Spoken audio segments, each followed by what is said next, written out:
26 minutes past the hour on WNCR-TV Now. I want to say good morning to you. 26 minutes late. How about that? 26 minutes late on this Friday, August the 8th.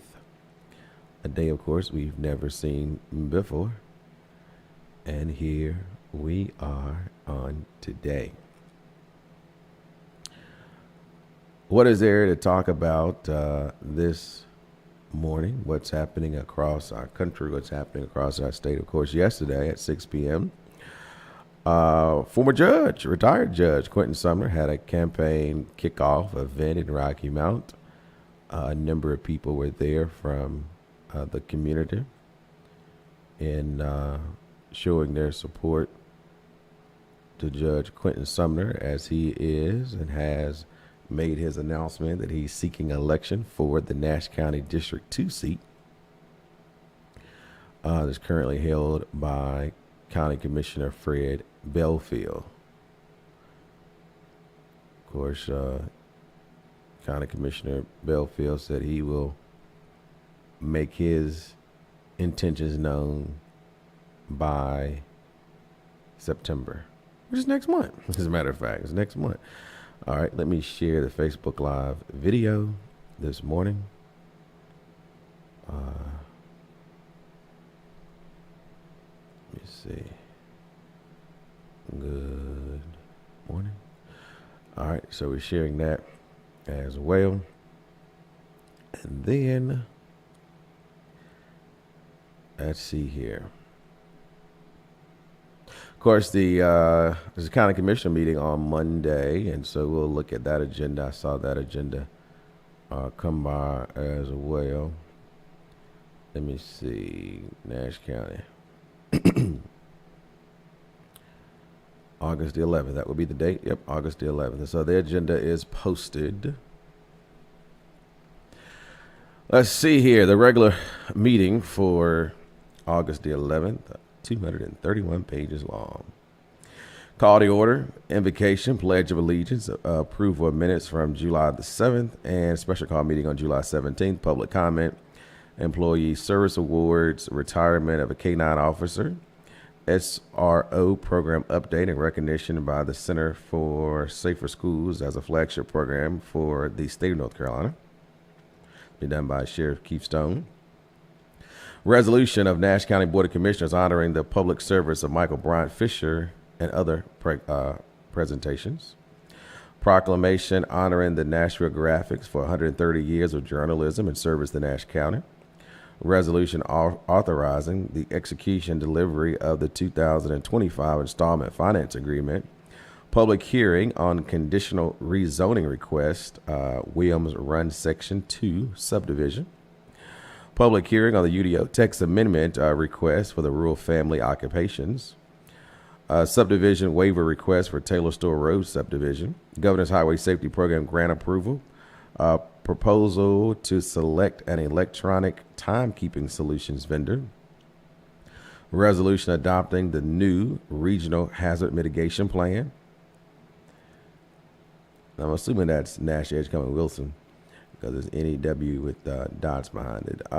Monthly tax report, tax refund request, the 2025 Nash County Board of Equalization review hearing, sworn report of unpaid and real personal and personal property taxes, the 2024-2025 annual settlement, CGB CV interlocal agreement, grant award acceptance, the Nash County Courthouse renovation project, the Nash County Med Park building renovations, the Nash County Administration building and DSS Annex roof replacement project, Miracle Park a lighting project, Nash County Med Park building renovations design change order, engineering service contract amendment for the Northern Nash Phase 2 water system improvement, budget amendments, board appointments, commissioner comments, manager report, closed session, and recess the meeting. The Nash County Board of Commissioners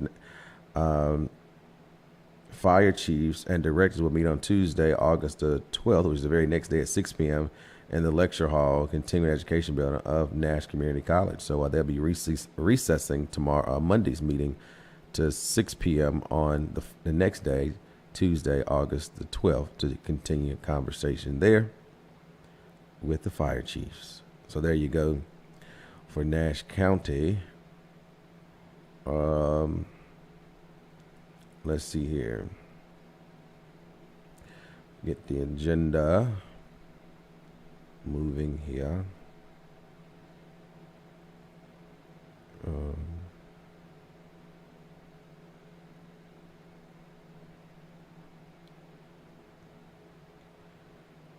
Okay. See if we got this agenda. Here's the August agenda for the Edgecombe County commissioners as well. It will be the approval of the minutes from the previous meeting on July the 7th. Scheduled appointments. Have a couple of people there. Public hearing 1. Public hearing recommendation. Recommend the to extend the solar energy system moratorium for 1 year and acceptance of a sub permit for level 2 and 3 solar systems. As a public hearing call to order. Reading of the public notice by Mr. Peters. Comments by Mr. Peters. Call for public comments, and then to adjourn the public hearing. And it says decision will be made pending comments. And I think that is cool to say. In that recommended action is to do what we say do. They say, hey, the recommended action is going to be based on public input.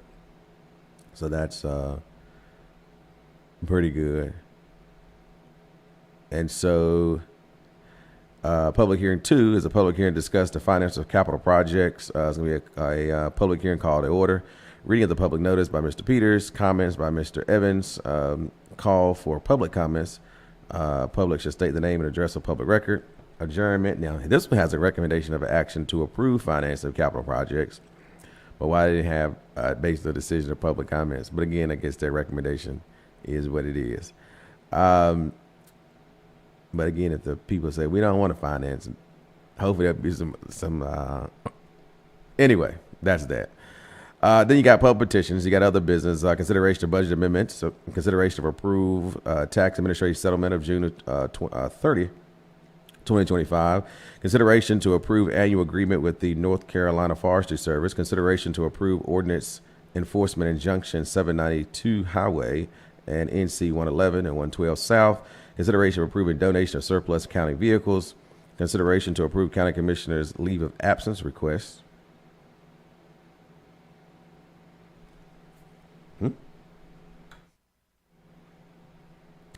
Consideration of a public hearing regarding conditional zoning or rezoning. Then the board appointments. You got some advisory boards there. And then you have contract renewals, contract review and approvals, department reports, manager report, and commissioner's report. So that's interesting to see what a consideration to approve county commissioners' leave of absence.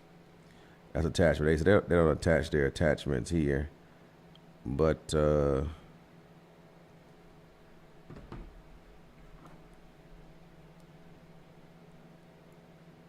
yeah, I had to inquire about that. All right, so then we got one more. We're in the City of Rocky Mount. Let's see if the City of Rocky Mount has provided their agenda for today. I mean, not for today, but they normally do it on Monday mornings, but it's early Monday morning, but we'll see if it's online for the meeting for Monday. It is not.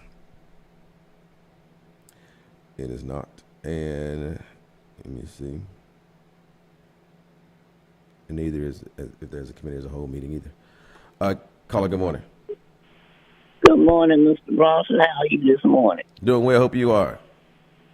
I'm doing just fine.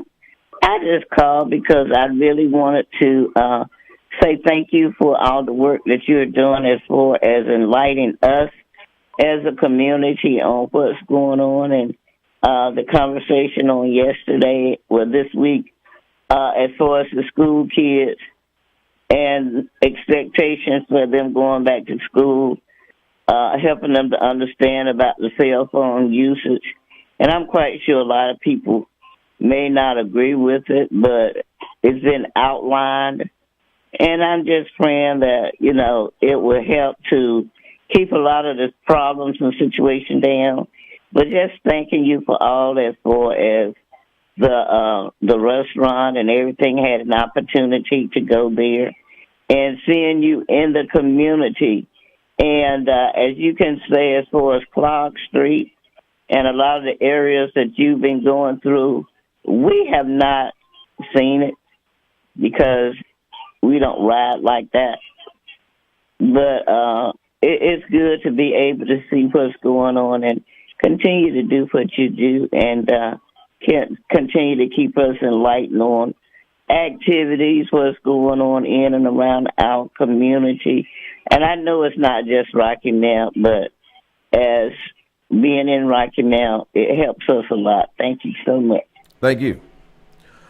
Phone lines open for you at 252-407-8432. That's 252-407-8432. Want to say good morning to the following people who chimed in on Facebook Live. That includes Barbara Smith, Gwendolyn Swain, Deborah Gunter, Vernice Harris, Lorraine Pitts, Alfreda Perkins, Barbara Chapman, Gloria Brake, Alice Bailey, Allison Williams, Irma Maxwell, and Susan Vick. Good morning to all of you. Thank you so much again for tuning in to WNCR-TV Now. Those who are listening via the radio, good morning to you. Those who are listening via television, watching via television, good morning to you as well. We thank each and every one of you for your consistency of tuning in morning after morning, or whenever you may tune in. If you catch on a replay over the air or catch on a replay on Facebook or what have you, we thank you all for being a part of the WNCR-TV Now family for sure. Someone asked, I forgot who it was. Now that's James Bullock. Good morning to you as well. Why do we just come together every year to meet every July? We have that meet and greet at when they've been having at Pop's Diner. Maybe doing it twice a year or something of that nature, where people are coming together and fellowshipping one with another. We may look into that as well.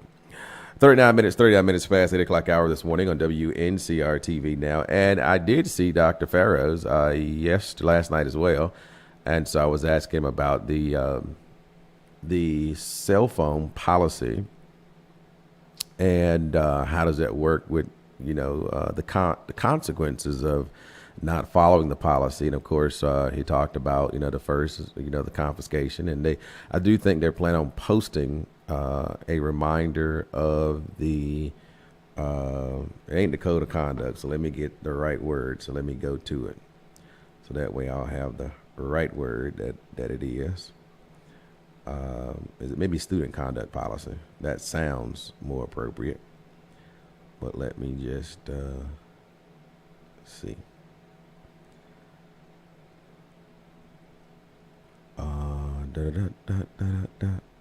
Is this the board policy? Parents and guardians, what have the devices used? Yeah, the student. So it'll be the student code of conduct is what it is. The student code of conduct. Disparate actions will strictly follow the Nash County Nash County Public Schools student code of conduct, and so that is what they'll be doing. Again, in the note, it was that the first is confiscation. Your parent or guardian, you have to come pick up the phone. I think the second or third offense, it is in-school suspension. And I think thereafter, maybe time away from school or something of that nature. But so it ain't no, hey, we're going to displace you from the classroom and lose focus of your getting your education, because ultimately that's what it is about. And so hopefully that's what will concur during this particular process with Nash County. Get Edgecombe County Public Schools, and let's see if their agenda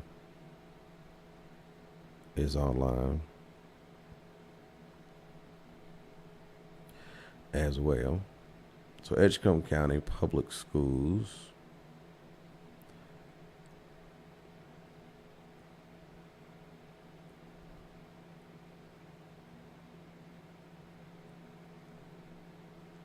Being a little slowful here. There we go. I must have clicked on the wrong one. Clearly. Oh, no, this is right. No, their agenda is not online as of this moment, at least in their public documents area. So if they got anywhere else, I don't know. But at least there, it is not in online.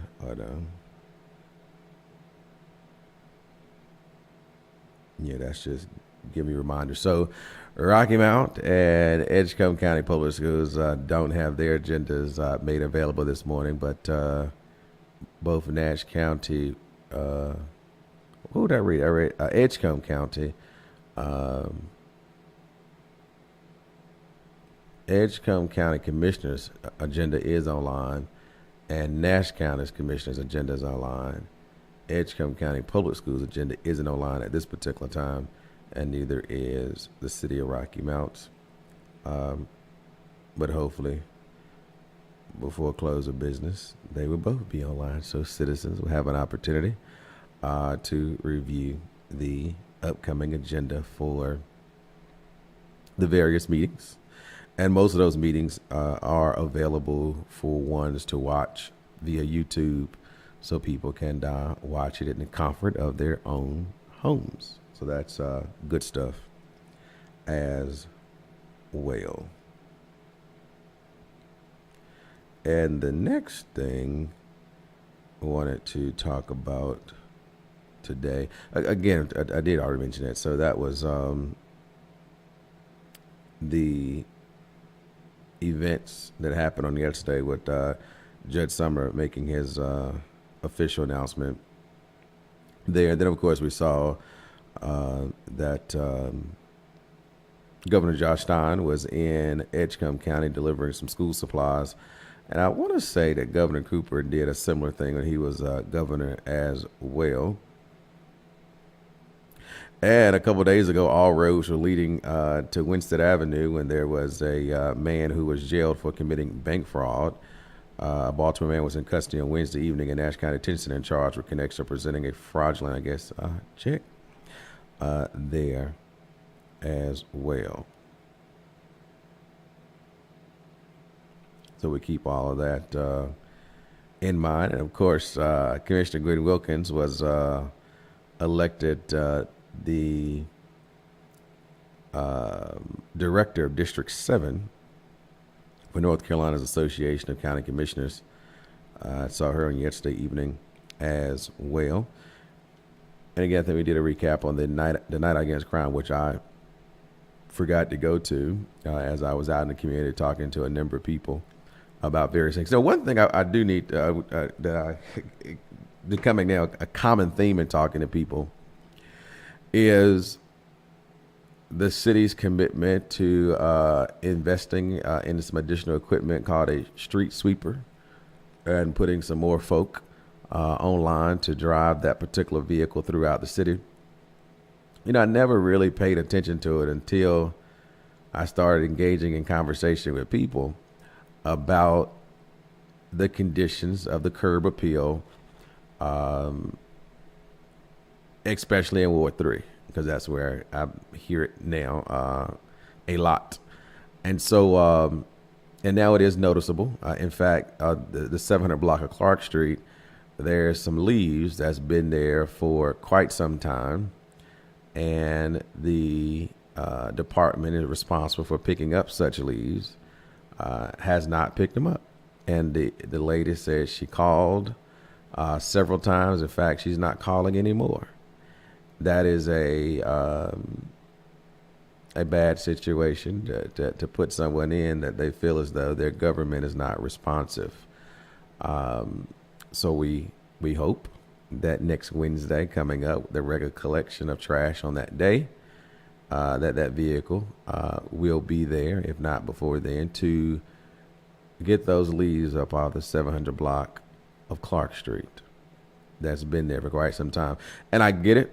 It is sitting in front of an abandoned home, and the outdated and antiquated policy of the city say that they will not pick up leaves and etc. from abandoned structures. And I don't know what the intent of that at the time of creation of that policy. But I think it is a policy that needs to be updated as quickly as possible.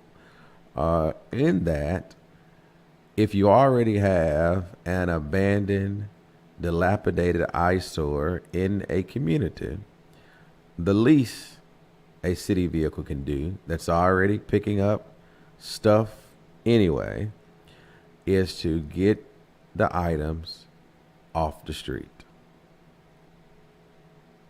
Off the street, right? So again, I understand why the workers who are tasked with that responsibility follow their job and not get it up unless, well, I said unless somebody called, but obviously she said she called us several times and it hasn't been picked up. And so again, that policy really needs to be updated, and particularly in the area of Ward 3, with the number of vacant homes. Oftentimes, people, because they either don't want on their property, or maybe even they do some cleanup of a yard because it just looks so bad because no one is living in the structure, to get the leaves up and things of that nature, they will brush them to the curb in an effort, unknowing that the city would hopefully pick them up, but unknowing that the city don't pick up abandoned structures. So again, that needs to be addressed, rightfully so.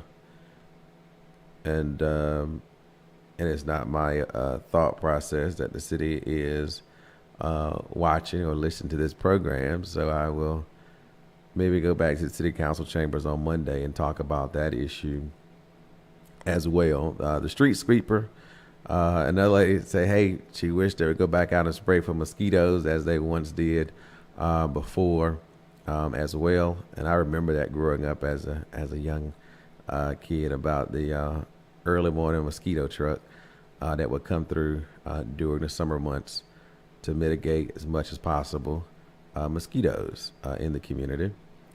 And again, but I think the heaviest thing that I've consistently hear is the street sweeper situation in the community. And I think the city may have 2 vehicles and one may not be operational, and don't know what level of priority that is, but it seems to be one of the highest priorities of a number of residents in whom I have engaged in conversation with in the Ward 3 community. Governor Cooper did. He was there. Okay, thank you. We have man for letting me know that I think their reasoning for not picking up trash in abandoned homes is the city is not collecting utilities for the resident, if my memory serves me correctly. And I think that does make logical sense. However, when you talk about the beautification and conditionings of the overall community,